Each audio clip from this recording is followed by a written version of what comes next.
open for a minute. Yonder is something you don't see every day. A girl playing ball. With a monkey. And a bobcat watching.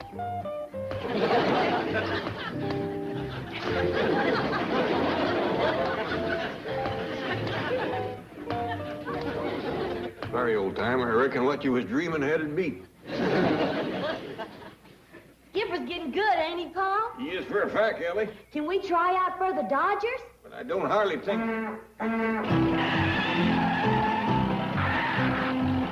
Look out, here comes Jethro, going faster than a hungry dog at feeding time.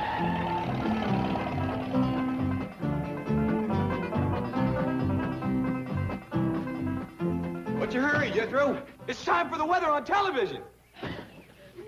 Since when is Jethro so interested in the weather? Since he's seen that pretty girl that talks about it. The one that riles up Granny so? Yes, sir. Granny says she's wrong half the time, half wrong the other half. It's expected that this high-pressure system will hold back the mass of moist air moving in across the Pacific. Hot diggity dog, ain't she pretty? And now the weather forecast for Los Angeles and vicinity. Continue clear this afternoon and tonight, sunny and warmer tomorrow. You're wrong again. It's gonna rain tonight, or my name ain't Daisy. Shh, don't you shush me. She's the one that's fibbing. What's the trouble, Granny? Oh, it's gonna rain tonight, and she keeps telling me that it's gonna be clear. She don't know what she's talking about. Shh, I want to listen to my TV, sweetie. By the way, there'll be a full moon tonight. Perfect for a weenie roast at the beach. See you there. You sure will. Hey, Granny, we got any weenies? And now, good night from your weather miss. Weather miss is right. She ain't hit it right all week. Well, she's just a young girl, Granny. Well, then they shouldn't send a girl to do woman's work. We got any weenies, Granny? I keep telling her she's wrong, but she won't listen to me. Just keeps on blabbing. We got any weenies, Granny? I don't think they can hear you when you talk back to this TV contraption. Well, then why do they keep asking me those questions? Like, are you tired and run down? Does too many suds clog your washing machine? We got any weenies? Yeah, them kind of questions. I don't know about that, but I bet you that weather girl will take it right kindly if you call up and straighten her out. Told her it was going to rain tonight. That is, if you're for positive sure. You get her on the phone. I'll step outside and take a look at the signs once more. Hey, Granny, we got any weenies?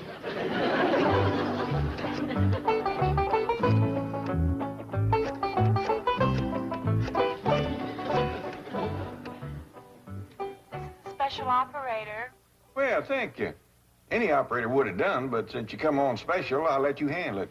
I'd like to talk to that girl on TV that says it ain't going to rain tonight. Granny thinks she's wrong. I can give you weather information. Oh, you too, huh? Well, all right. Whose side you on, hers or Granny's? Now, Ellie, watch close. Because one of these days, you'll be taking my place predicting the weather. Jethro, fetch me a ladybug. Granny, how about them weenies? You can't tell nothing from weenies. Fetch me a ladybug. Oh, yes, ma'am. Now, we'll commence with this little bobcat. Have you noticed his fur standing up bushy? Yes'm. And have you noticed him licking agin the grain? Yes'm, I have. That's a sign. Bobcat's licking agin the grain. Come that night, it's likely to rain. Did you hear that, Bobby? You're a weather sign. So is your rooster Earl, Ellie. Looky yonder. That a sign of rain, Granny? Yes, sirree. Rooster crows before he goes to bed. He'll wake up with a soggy head. Tell me some more rain signs. Oh, there's dozens of them. Cats sneezing, dogs eating grass, sheep's turning their backs to the wind, wolves howling before sundown, ants banking up the dirt around their holes. See that tree over yonder? Yes'm. You notice how the leaves are turning up, showing the underside? That's a good sign. Hey, Granny, I can't find no ladybug. That's a good sign. Now see if you can fetch me a bullfrog. Yes, ma'am. Bullfrogs turn dark 10 or 12 hours before it rains.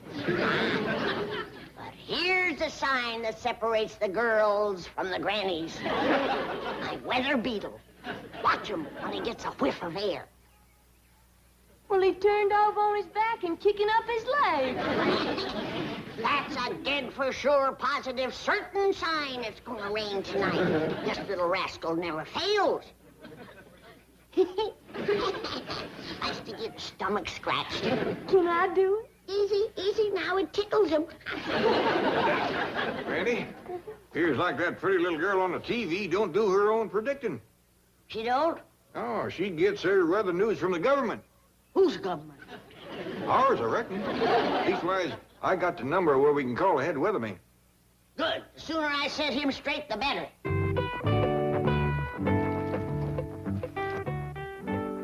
Excuse me, Mr. Addison. The latest teletype dispatches from all stations and photographs from weather satellite Tyros. Weather ship confirms. Satellite photos check. Barometer rising. Weather balloon A-OK. Polar stations ditto.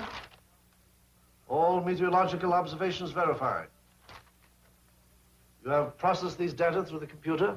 Yes, sir. Here's the electronic projection. Ah, what a shame that this brilliant compilation of scientific knowledge and observation will be interpreted to the public in two simple words. Clear tonight. Lady Washington. Chief Forecaster Addison here. Out of there, this here is Jed Clampett. Are you the weatherman? I am the supervisor of meteorological observation for this area. Oh, well, I was wanting a weatherman. You're speaking to him. I am Justin Addison. Well, shucks, don't feel bad about that. I'm just a Clampett. Oh, well, here's Granny. She wants to straighten you out on the weather tonight. I beg your pardon? Well, you oughta. Telling everybody it ain't gonna be no rain tonight. It's gonna come down in buckets. Madam, you have my assurance. There will be no precipitation tonight. Maybe not, but there's gonna be a whole slew of rain. Madam, you must realize that weather prediction has progressed far beyond the primitive superstitions in which you seem to place credence. It has become a geophysical science, the science of meteorology, with the world our test tube and the limitless reaches of the universe our laboratory. Are you through flapping your trap? Because if you are, I got something to tell you. And what might that be? It's gonna rain tonight. It is not going to rain tonight. I say it is. I say it isn't. And Tyros says it isn't. Well, Cecil says it is. Who the devil is Cecil? My weather beetle. And he can out-predict your Tyros any day. Well, madam, let me tell you about Tyros. As a taxpayer, you have a right to know. After all, you helped pay for him. How much did it cost? Tyros number 7 was activated at a cost of millions of dollars. For a beetle that says it ain't gonna rain tonight? I want my money back.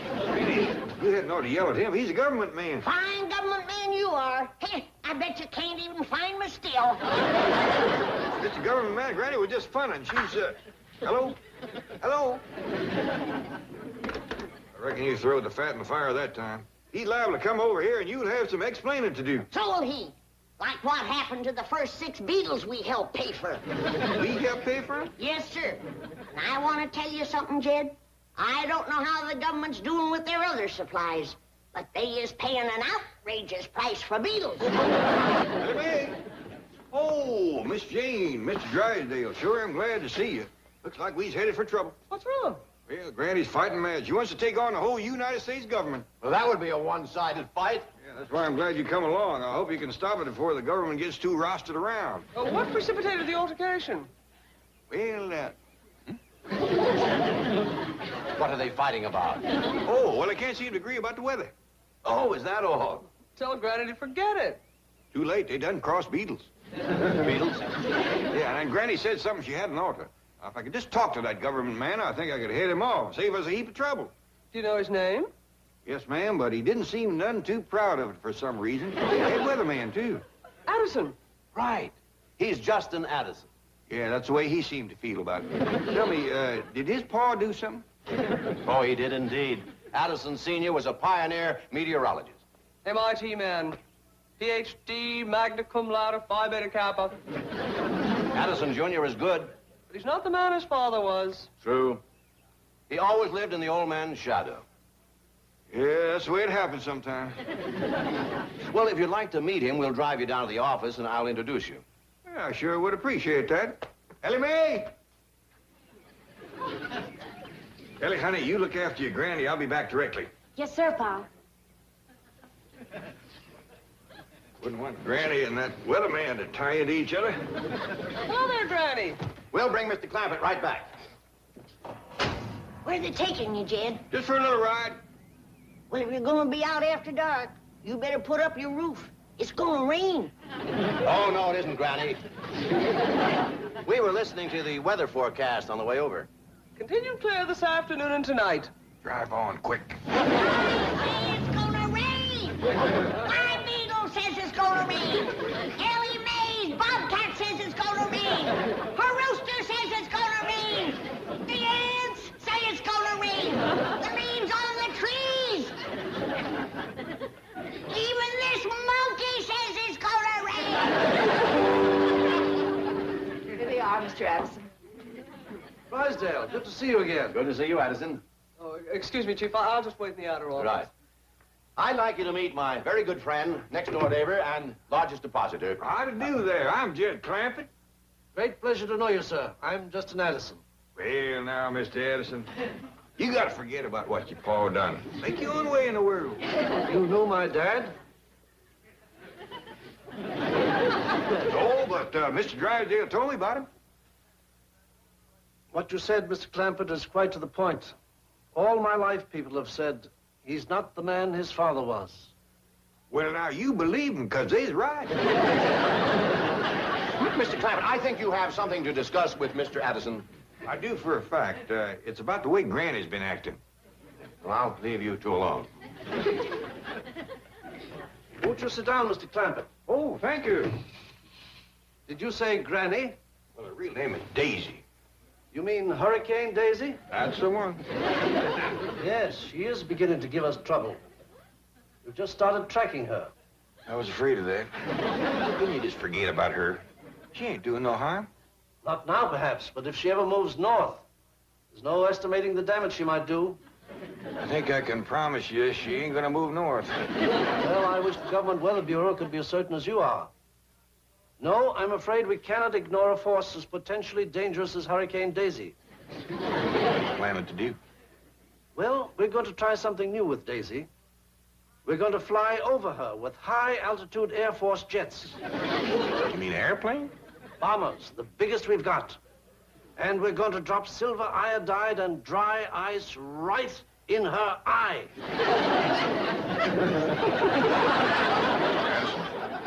Government or no government, I reckon I can't let you do that. Well, with all due respect, sir, I hardly see how you're going to stop us. Well, maybe not, but I'm gonna do my best. What are you, a hurricane lover?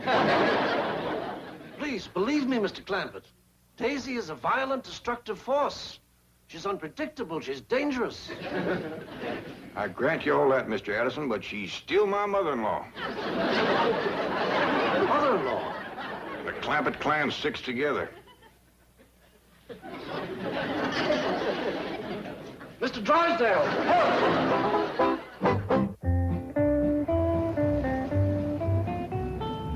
Well, here we are.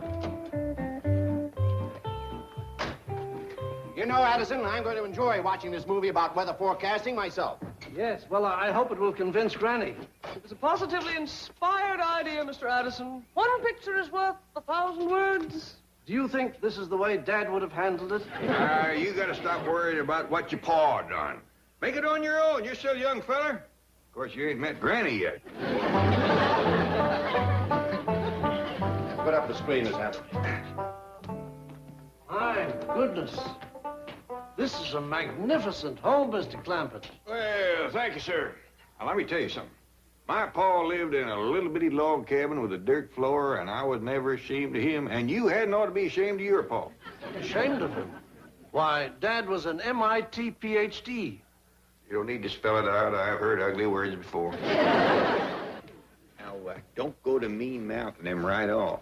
He's trying to live down a bad family name as it is.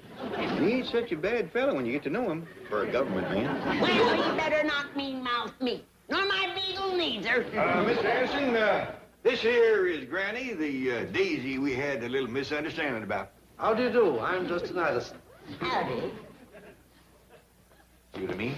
Apologizes every time. Howdy, everybody. Ellie Mae, this here is Mr. Addison. Mr. Addison is my daughter, Ellie Mae. How do you do? Well, just fine, thank you. Mr. Addison is going to show us a movie on weather predicting. Well, fine, Paul. Granny said she done told me everything there was to know about it. Everything. Well, then just watch for the fun of it. Take seats, everybody. We're about ready to start the picture.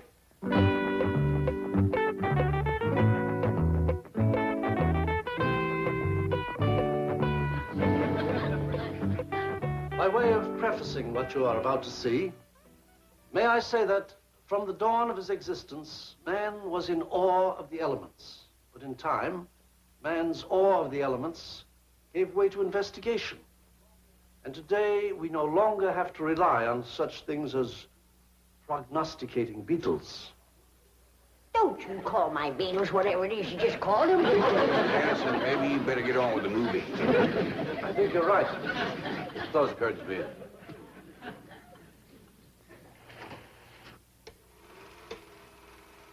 Today, weather reports from every part of the world can be obtained almost instantly, and they are the basis of modern weather forecasting.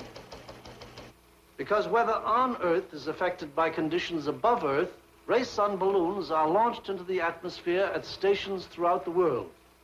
Instead of looking for weather signs, they's playing with balloons. Pressure, temperature, and winds are plotted on map segments, which are joined together to form a large map of simultaneous observations. But a revolution is taking place in forecasting techniques. Electronic computers can analyze data and predict tomorrow's weather map. The frontiers of meteorology have been greatly expanded by the use of Tyros. That's a big one. Here you see Tyros 2, 19 inches high, 42 inches in diameter, and weighing approximately 280 pounds. That Tyros may be big, but he ain't half the beetle Cecil is. And here is Tyros atop its launch vehicle, about to be rocketed into space. I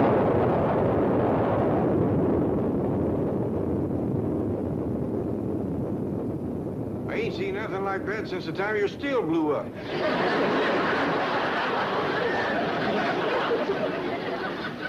Yes, the modern science of meteorology has removed weather forecasting from the realm of superstition and coincidence, enabling me to say with complete confidence, it will not rain tonight. Well, Granny, what do you think? I think she better get her car under cover. It's gonna rain in 1 minute. Granny, has all this been for naught? Hasn't this mass of scientific evidence convinced you that my prediction is the correct one? Better get a move on.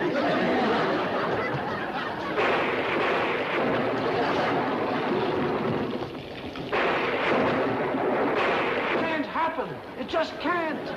Well, do you still think your Tyros is better than my Cecil? I don't know what to think. Come and sit down, and I'll give you a lesson in how to predict the weather.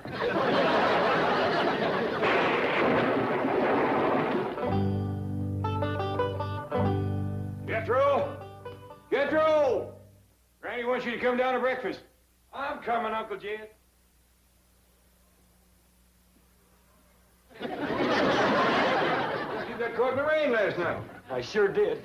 Wait down the beach pretty near all night in the pouring rain for that pretty little weather girl. And she never did show up. I can't see who's to blame her.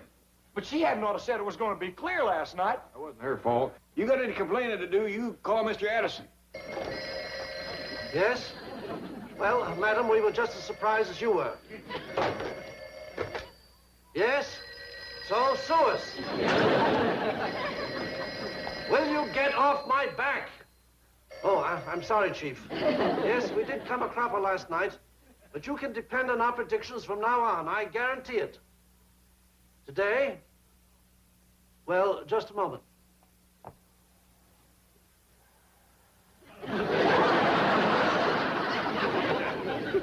Hello, Chief.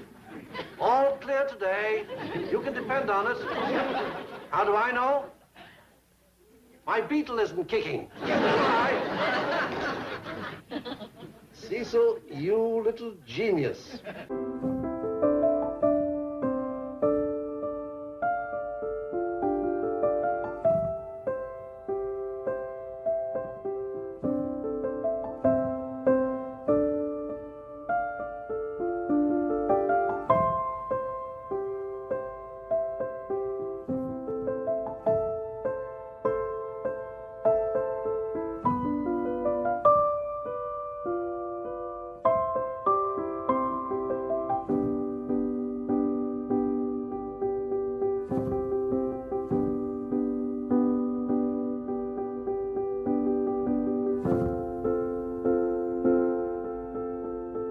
Such a big batch. You fixing to tonic the whole town of Beverly Hills? That's just a starter.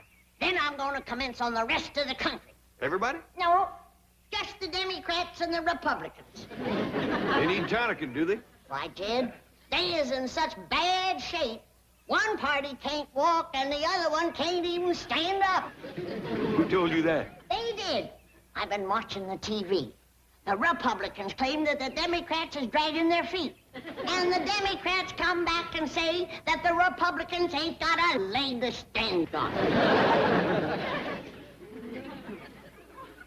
You got to remember, Granny, come election time, them two parties says a lot of things about each other. That's why I ain't taking no chances. I'm tonicking both sides. I'm glad to see you ain't partial. I'll say this. You get enough of your tonic into them two parties, this country's gonna have one rip-snorting election. That's why I made it extra strong this year. I figured a little have to go a long way. Now go ahead, help yourself. Well, I'll tell you, Granny, you ought to go first. It's your tonic. Yeah. I have been feeling a little stove up lately. Little achy in the joints and not too spry. Well, probably city living. Probably. Well, here's looking at you, Jed.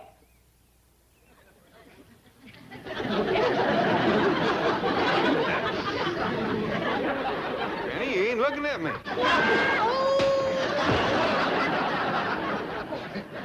Water. I gotta have water.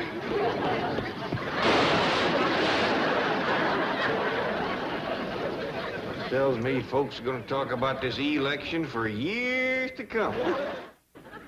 Now, what brings my lovely wife here to brighten up my dreary day? Milburn, those dreadful hillbillies Hillbillies are at it again. Well, what is it this time, dear? They're going to ruin the social event of the year. Which is? The Countess Maria von Holstein is returning to Beverly Hills. No. Yes. Well, who's she? Oh, Milburn, really. The Countess Maria is the absolute unchallenged leader of the continental jet set. No. Yes. Well, who are they? They're the avant-garde of international society. They jet to the Riviera for the sun, to Innsbruck for the skiing, to Paris for clothes, to Las Vegas for divorces. They practically live on jet planes. Margaret, I can't think of two groups of people more dissimilar than the Clampetts and this jerk set. Jet set. Same difference, they'll never meet. Now, we're very busy, dear. But they will meet. The Countess has leased the mansion on the other side of the Clampetts. Margaret, in cities like Beverly Hills, people can live out their whole lives without ever meeting their next-door neighbor. Now, run along, dear. I am very busy. Milburn, will you let me finish? Let you. I'll pay a cash bonus. Granny is going about the neighborhood distributing a vile concoction she calls tonic. She left this at our house. If that little hillbilly witch doctor calls on the Countess, her ladyship may jet back to the continent. If she drinks this, she may jet back without a plane. Begging your ladyship's pardon, but are you quite certain you will be able to walk? Oh, my dear Humphrey, I can fly. Thanks to this magic elixir. This is amazing. I've traveled the world searching for the secret of youth and vitality, only to find it here in this quaint, sleepy little village of Beverly Hills. Are you sure the little gypsy woman who makes this tonic lives here, in this mansion? Yes, madam. Her exact words were, "Howdy, neighbor. Williams lives yonder," and pointed to this house. Oh, well, as one of my husbands used to say, it takes many hounds to make the pack. That was your fifth husband, madam. The Earl. Oh, yes, charming man. You know, Humphrey, I may marry again, possibly an American this time. Begging your pardon, madam, I don't believe there are any titled Americans. Oh, well, who cares? I've married a count, a duke, a baron, a marquis, and an earl. This time I want a man with red blood in his veins.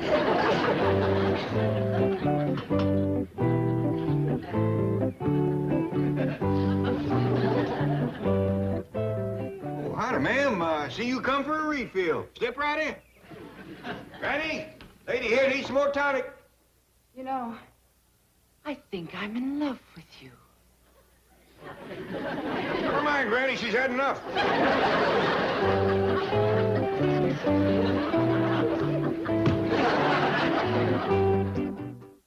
the best of my recollections, we ain't even met before. I reckon you got me confused with somebody else. Who's she, Jed? Somebody wanting tonic? Yes, yes, and make it a double this time. Now, hold on, Granny. Don't worry, Jed. I know that look. She'd been over-tonicked. Jed, leave the room. Oh, shucks, Granny. Boy, do what your granny said. Always gets them thrown out. I'm gonna get married and have my own house and throw other folks out. Get her setting down, Jed. I'll fetch some catnip tea. That'll work again the tonic. Won't you set a spell, ma'am? Yes.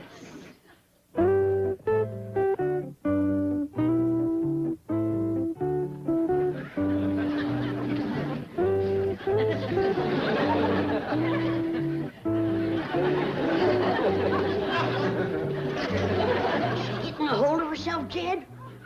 No, Granny. So far, it's mostly me. Here. Swallow that.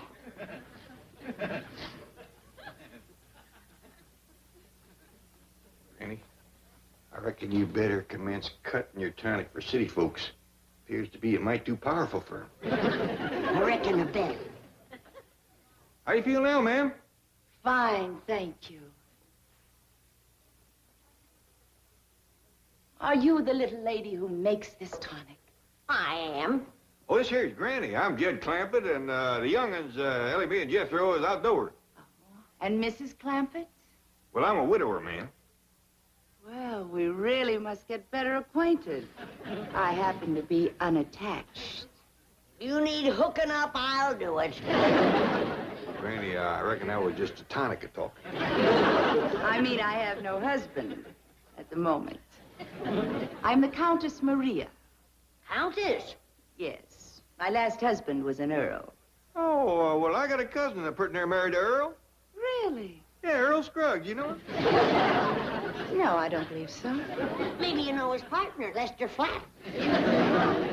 No. Well, they's on the Grand Ole Opry. Oh, opera stars. Yeah, down there with Minnie Pearl. Do you know her? I'm afraid not. How about the Duke of Paducah? No, I don't. I know several dukes, but not that one. I've just had a perfectly marvelous idea. I'll give a huge party so that your friends and my friends can get acquainted. And so can we. Well, that's mighty neighborly of you, Miss Countess. Or is it Ms.? Just call me Maria.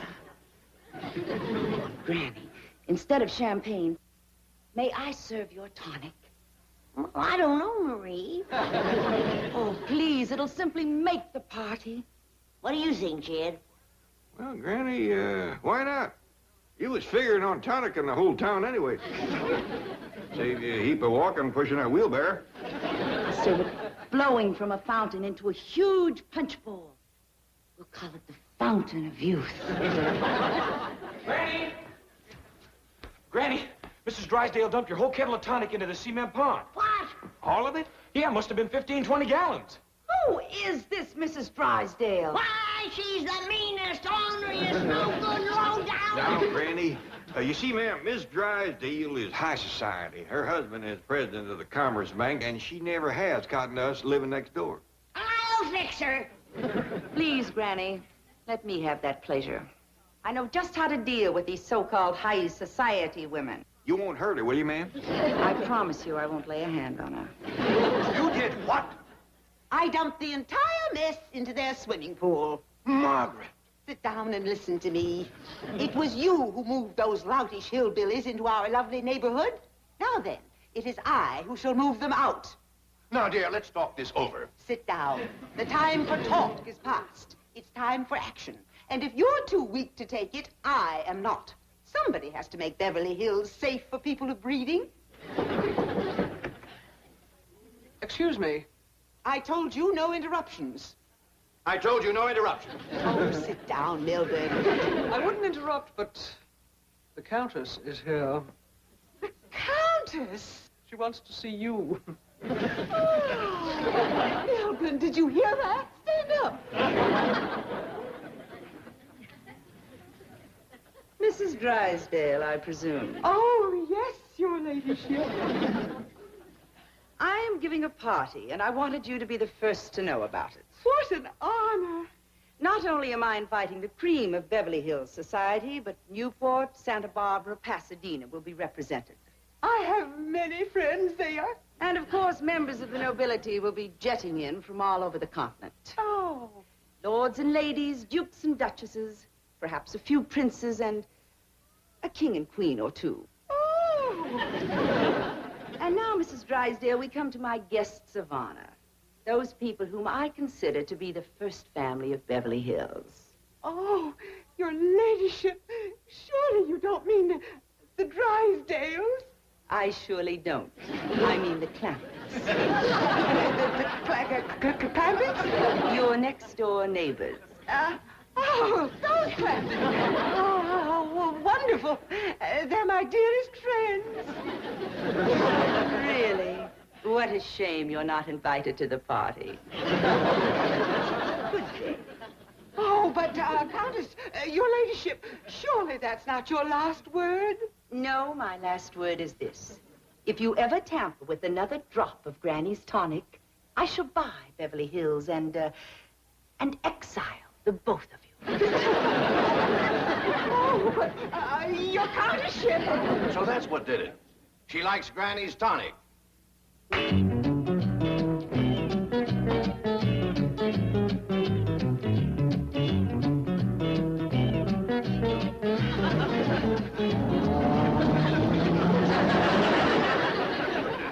Countess called me a fat frump.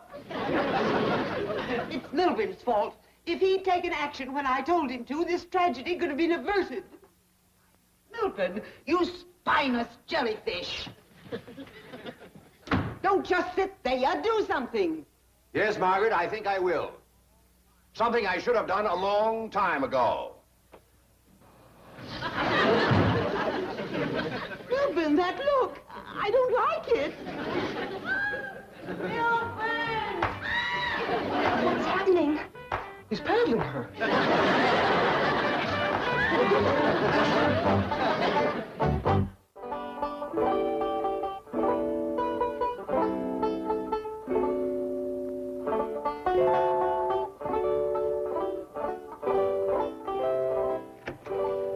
Oh, there you are, Uncle Jed. Hey, listen, can I... Ooh, hot diggity dirt. How come you're so all duded up? Because I'm going for a ride. All right, I'll get the truck. No, never mind. Going with a neighbor in their car. You all dressed up like that for Mr. Drysdale? It ain't Mrs. Drysdale I'm going with. Mrs. Drysdale? Jethro, why don't you set up your granny's kettle so she can make another batch of tonic? Well, Granny can't make no more tonic. She's done run out of yarbs and roots and berries and things. Well, then you go get her some more. Only place I can get more is back home. That'd take a week. Well, say howdy for me while you're back there. Uncle Jed, I'm commencing to figure something out. You don't want me around when that somebody comes to go riding with you. Oh, she is a woman. That's how come you're wearing your courting clothes and shaved your face and put that smelly slickum on your hair. Jethro, I gotta admire your brain. I thank you. Now that I've admired it, get it out of here. Jed's got a sweetheart. Uncle Jed's got a sweetheart. You've got a sweetheart. Hey, if you marry up with the Countess, you can live in one of them castles, wear one of them tin suits, fight dragons with a sword, rescue them damsels in distress. Every day and twice on Sundays. What in tarnation is that?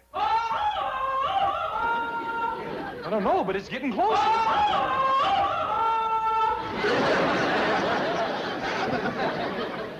Jethro, come here. Yeah, boy, Miss Jean called you. I know, but she's got a kind of funny look in her eye. Yeah, I've seen that look before. Jethro, I said come here. Jethro, you going or ain't you? Unless you come with me. I got my own problem. You find Granny and ask for some catnip tea. I don't like catnip tea. Not for you, for her. Oh, quick about it. Here she comes.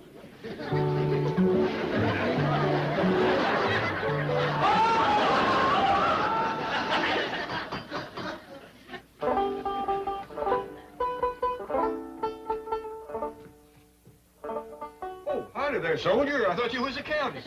Her ladyship is waiting. Well, reckon his manship is ready. You guard the countess, do you? No, sir. I drive her. Driver?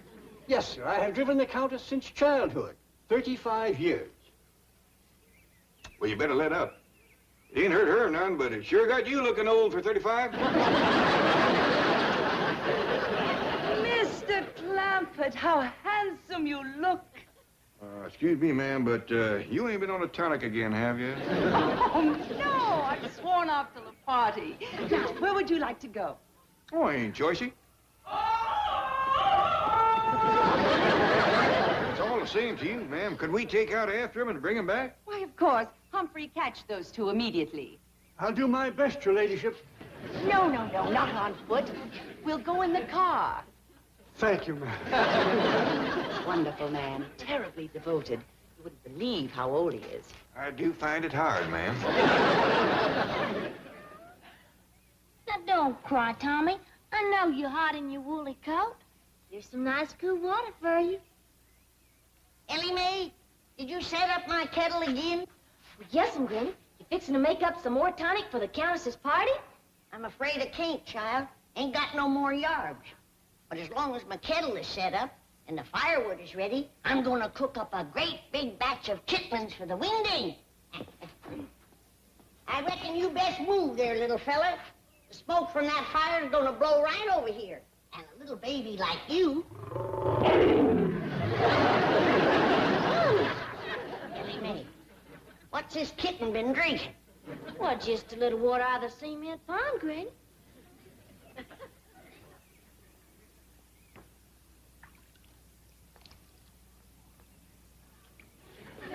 Well, I'll be doggone.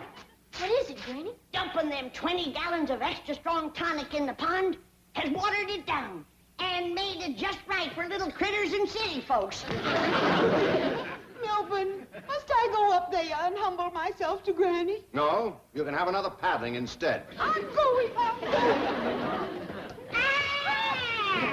So you brung help with you, huh? Well, come on. I'll take you both out. No, Granny, we're not here to fight. Tell her, Margaret. I'm here to eat crow. Well, you're out of luck, sister. I'm cooking chitlins.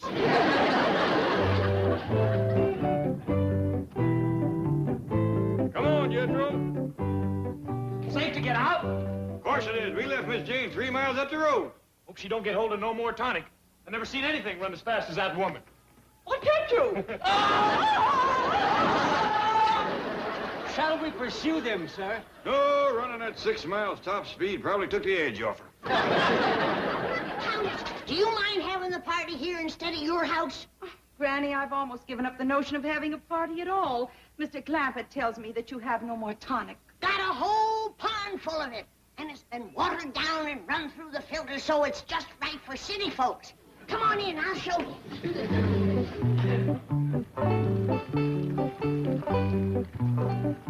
Oh, what a magnificent spot for a party. We can have hundreds of guests. And you've got the fountain of youth, too, just like you wanted. Folks can just pass by and fill their glasses. Looky here. Ain't that pretty? Here, Countess, try one. You too, old soldier. Aye, aye, your ladyship. Oh, I think it will do you a world of good, Humphrey. Thank you, your ladyship. You're most kind. Don't call him an old soldier, Granny. He's just a little past 35. To your husband, madam. Which one? The next one.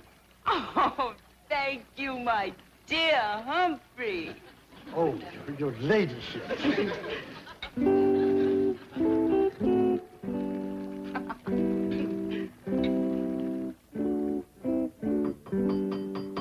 coming. This party life is too much for me up half the night. Good morning, Granny. Good morning. Granny, how can I ever thank you for last night? It was a dandy wedding.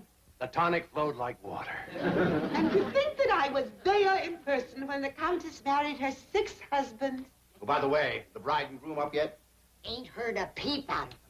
Well, come on out to the kitchen and have some coffee. Oh. Good, thank you. Good morning, dear friends. Fabulous wedding party. Well, good morning, Countess. How's the groom this morning? Wonderful. Simply wonderful. The kitchen is this way, Countess. Where you going? To the fountain of youth.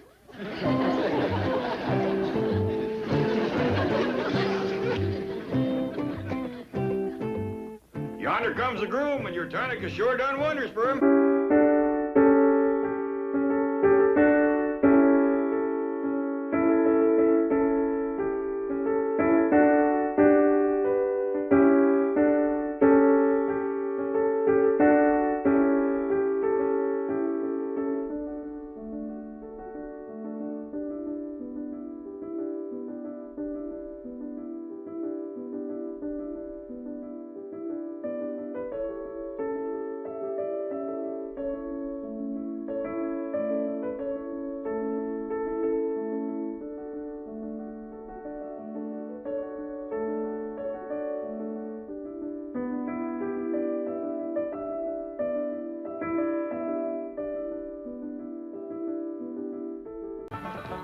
Great galloping bullfrogs. Where you going in that city dude get-up? Well, Granny, I told you Mr. Drysdale's fixing to build a new bank, and he invited me to the festivities. And you're wearing them clothes as many barn raisins you been to? There'll be no barn raising, Granny. Barn raising, bank raising, what's the difference? There's dirt to shovel, cement to mix, boards to be sawed and nailed up. You ruin them clothes. Mr. Drysdale's the one that sent me these fancy duds. He wouldn't have done that if he expected me to work in them. You mean you ain't gonna help your neighbor when he's got a building to raise? Granny, I kind of think Mr. Drysdale's going to build this bank city style, hire strangers to do it. When a man has able-bodied neighbors and friends and has to hire strangers to help him, I say the world has took a sorry turn. Hey, Paul, something. He looks like a president or something, don't he, Granny? Yeah, he does bear a resemblance to Jeff Davis.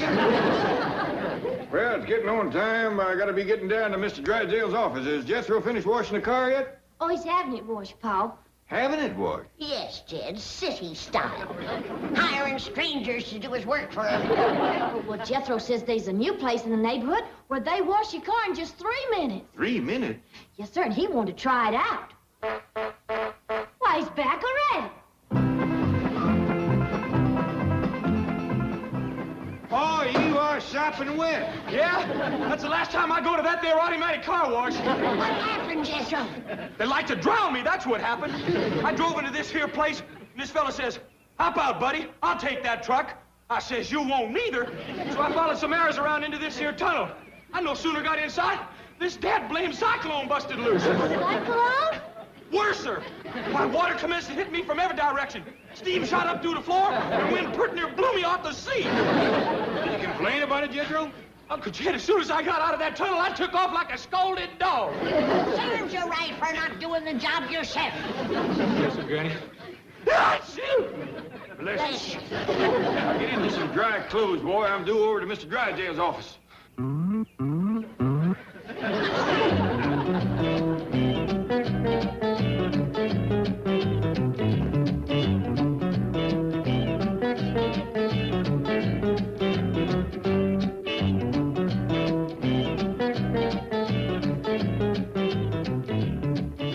Wilburn Drysdale, J.P. Morgan, Baron Rothschild, Wilburn Drysdale. Yes, it has that big-moneyed sound. One day it will be Drysdale National Bank. Well, where is J.D. Clampett? There is a financial wizard that I want to meet. He'll be along any minute. You're in for a surprise, John. To talk to him, you'd think he was a big old hillbilly who doesn't know the difference between a tax-free municipal bond and a Dow Jones stock average. All the time, that shrewd mind is going like an electronic computing machine. He must be fabulous. I hear that less than 2 years ago he was broke. He didn't have one penny. Today, I would estimate his net worth at around 40 million. 40 million? Well, I don't mind telling you, Milburn, that's the reason I'm in this deal. When I heard that J.D. Clampett was putting money into this new bank venture of yours, I said, Fleming, get on the gravy train. Me too, Milburn. I'll ride Clampett's bandwagon any day.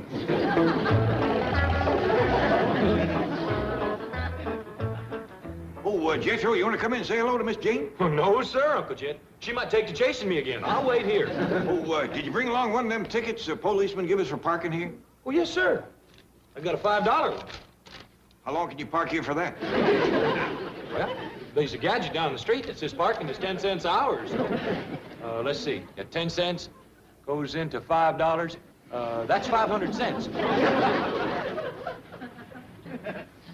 1 into 5 is 5. Naught into naught is naught.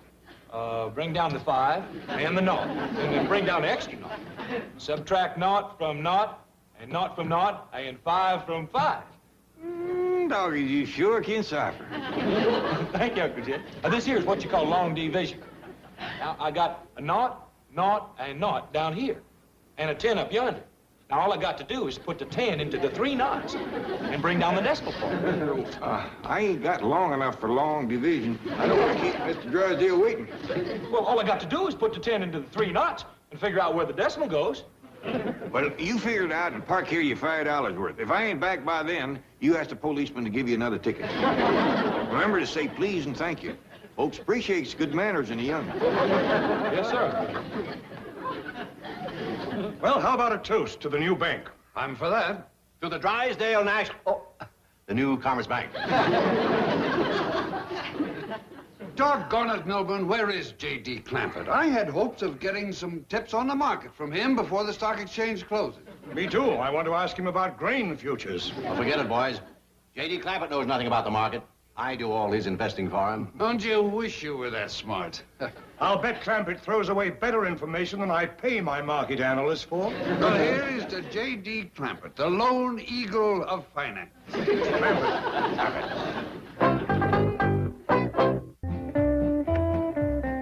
Oh, greetings, Mr. Clampett. Hi, Miss Jane. Remember me, Mr. Clampett? You bet I do. I'd remember even if you didn't have the name wrote right on your dress there. How are you, Beverly? I'm Marion Billington. Well, he's a mighty lucky man.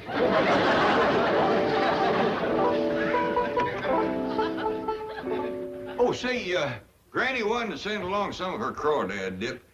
We went to every market in Beverly Hills, and would you believe it? They ain't a crawdad to be had. And they call this a modern city.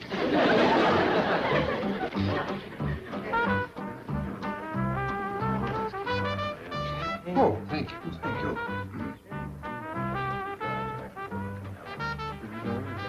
Excuse me, Milburn. We'd like to ask J.D. a question.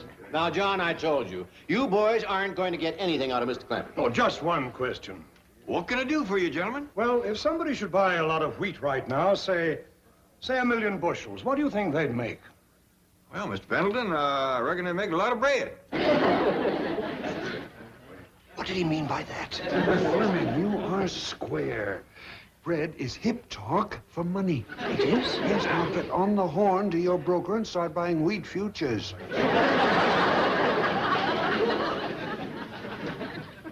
That's a mighty big piece of ground, Mr. Drysdale. Is your new bank going to cover that whole field? Oh, no. Just a little portion of it.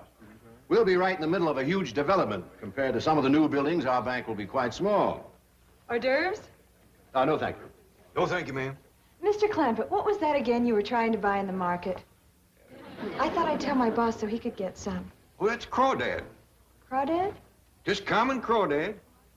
You can't get it in the market out here? That's right. They don't seem to know about it yet. You tell your boss to buy all that he can get his hands on. He'll make himself a heap of money. Thank you, I will. Oh, that's great. Good, good. Said New York? Ned Lantini. Give me that phone.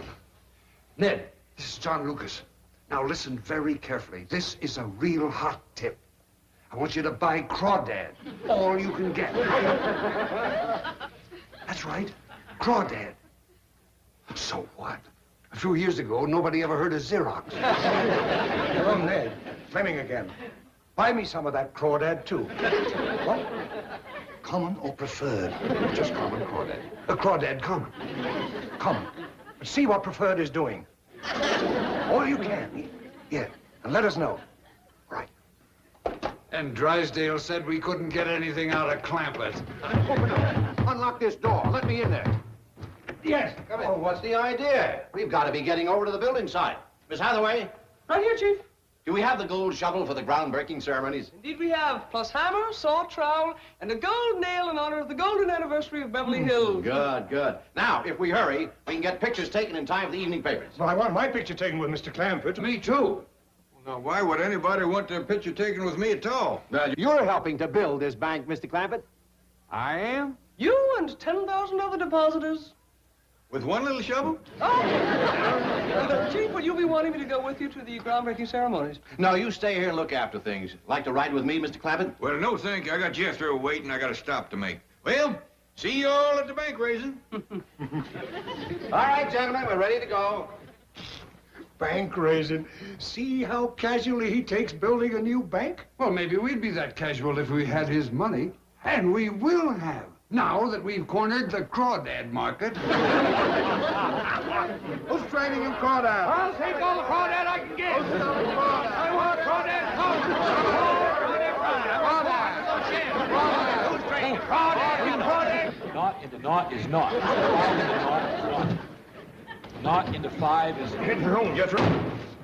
Oh, our parking time ain't up yet. Head for home anyway. I gotta get into working clothes, get some tools in this truck. Well, what for? I'm gonna help Mr. Drysdale build his bank. Hey, is that gonna be like barn raising back home? Yep, Granny was right. Only it's gonna be bigger than any barn raising. There's gonna be 10,000 people pitch into this job. 10,000 people? That's what Uncle Jed told me. I ain't never seen that many people in all my life. Well, me neither. Well, that's one of the reasons we come home first. It take you too long. Figured you wouldn't want to miss a sight like that.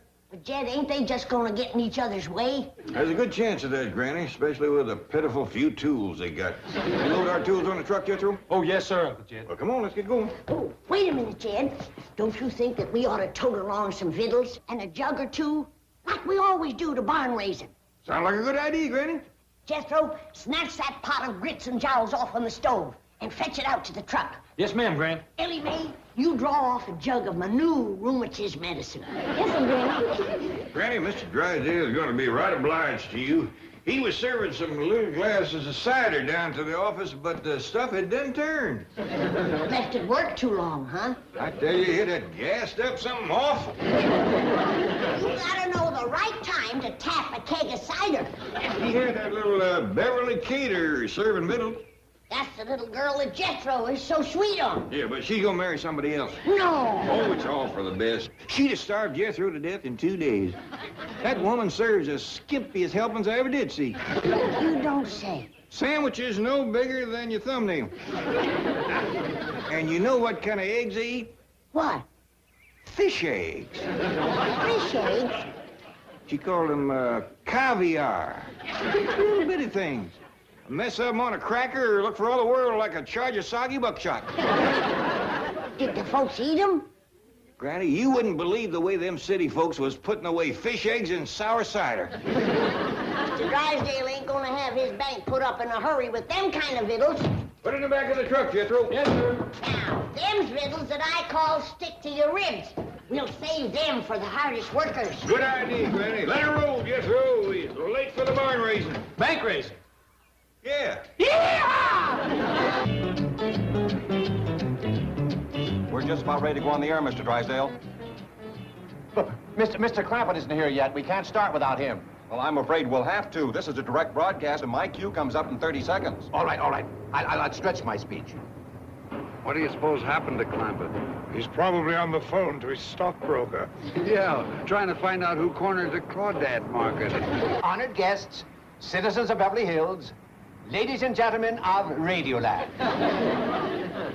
210 years ago, our forefathers made their way west from Pasadena into what is now Beverly Hills. And they built the first crude 40 and 50 room mansions, some of which still stand.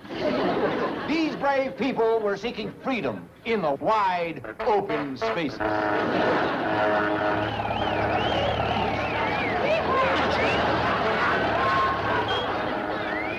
Ladies and gentlemen, for you listening on radio, let me explain that the commotion and laughter is being caused by a truck full of disreputable vagrants. And here they come again. They circle the stand. Somehow this motley collection of tramps made their way inside the city limits of Beverly Hills, careened past our speaker's platform, obviously intoxicated. Please! Don't worry, Mr. Drysdale. The police will have those drunks under arrest in no time. This is Mr. Clampett, my guest of honor. We return you now to our studios for a brief interlude of recorded music. Jed, I thought you said about 10,000 people was going to be here to help raise this bank. That's what Miss Jane said they was counting on. Well, all but about 100 of them changed their mind. Well, don't worry about that, Granny. We raised some mighty fine barns, but less than that. Who's this Goomer comer? We're back on the air again, ladies and gentlemen, from the site of the Newcomers Bank. Can't say as I know, Granny, but it looks like he's lost a bulb out of his life. It's now my honor and privilege to bring you an interview with one of the leading citizens of Beverly Hills, Mr. J.D. Clampett. Mr. Clampett, I wonder if we might have a word from you, sir. Howdy. Is that all you have to say? It's all I can get into one word. I didn't mean it literally. You see, Mr. Clampett, you're on the radio. Oh, I'm sorry. I thought it was just a pile of lumber. What I mean is, Mr. Clampett, when you talk into this microphone, thousands of people are listening in their homes. Why ain't all you good-for-nothing loafers out here to help raise this bank? We return you once again to our studio for another brief interlude of recorded music. Hey, Granny, you know something? I've been all over this place, and they ain't got no victuals. You hungry, Jethro? Well, heck no. Well, then stop worrying. When you get hungry, there's a whole pot full of grits and jowls on the truck. Not no more. That's why I ain't hungry. Hey, Paul, they want you to come over and get your picture took. I don't care if I get my picture took, Ellie. I'll just sit here till they commence work. Well, they better come in, for the sun's going to set on them. That's for sure. Ain't more than about 2 good working hours left. Hey, Paul, there's commencing now. Look, Mr. Drysdale's going to shovel. Mr. Drysdale is now putting a foot on the shovel and attempting to get the first spade of dirt, which seems to be a little tough to do right at this time. Very successful with the small spade of dirt. Cameramen are taking pictures of him. You call that shoveling? Them city folks sure think a heap of it. They's clapping to beat the dickens. He's taking a picture of them, too. Well, he's sure tired quick. He's handing a shovel to them other fellas. And now Mr. Lucas and Mr. Pendleton are both on the shovel, and... Why, the two of them together can't dig worth shucks. Folks is clapping again, and they's taking more pictures. Look, now all 3 of them's going at it. Mr. Drysdale, Mr. Pendleton, and Mr. Lucas all pick up a full spade of dirt with the golden shovel for the Commerce Bank of Beverly Hills. Did you see that, Jed? Pitiful, just pitiful. They better figure on building this bank without a cellar. Well, it looks like that's what they're going to do.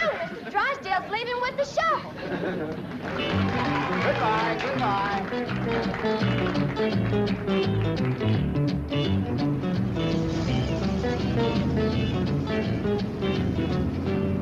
Where's he going? I reckon he had to get back to the old bank to pack up all the money and stuff and move it over here.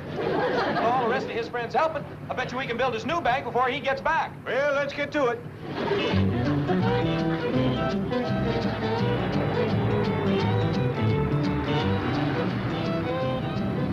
Where's everybody going? Dog if I know. Shame on you lazy loafers. Come back! Hey, there's a bank to be put up. Come back! You're whistling to the wind, Ellie Mae. Them fair weather friends are scattering like young'uns let out of school. The minute poor Mr. Drysdale back is turned. Well, We might as well go home, too. Now, hold on. Mr. Drysdale finds out about this, it'll break his heart. Well, what can we do, Paul? We can put up his bank for him. That's what we can do. Just us? It'll get dark on us, Jed.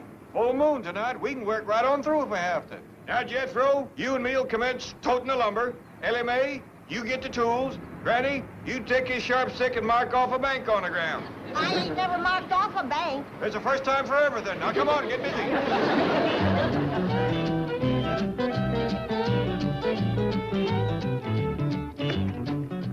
Oh, good morning, Chief. Good morning. How did the groundbreaking ceremonies go? Oh, a little chaotic, but the ground finally got broken. It's going to be a beautiful structure. Yes, I can't wait to see those steel girders start to rise. Well, they should be bringing in the heavy equipment any time now. I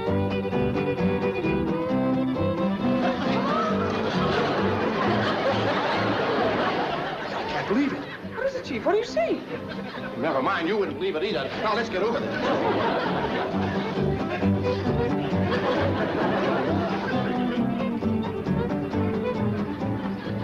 Well, Jethro, considering the moon was behind the clouds most of the night, we throwed up a right tolerable barn. A bank? Yeah.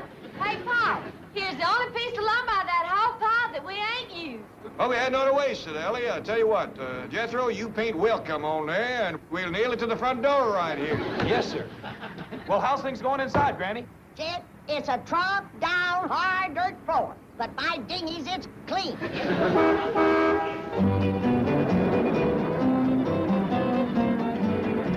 Morning, Mr. Drydale, Miss Jane. What is this? That's your new bank. Yeah, we'd have made it bigger, but we run out of lumber. Did you build this? You can bet your life that we... Mr. Drydale's friends built his bank for him just like he was counting on him to. Yeah, that's right. They did. They sure did. Yeah, they did. It was a dandy bank racing. Too bad you missed it. It's a magnificent bank. Isn't it, Chief? Oh, yes, it's great. It's beautiful. It's terrific. It's fabulous. It's stupendous. Mr. Drydale. Yeah. Your friends done the best they could with what was here. But if I was you, I'd give some thought to putting up a bigger, stouter building later on with maybe bricks and cement and all. By golly, I may just take your advice.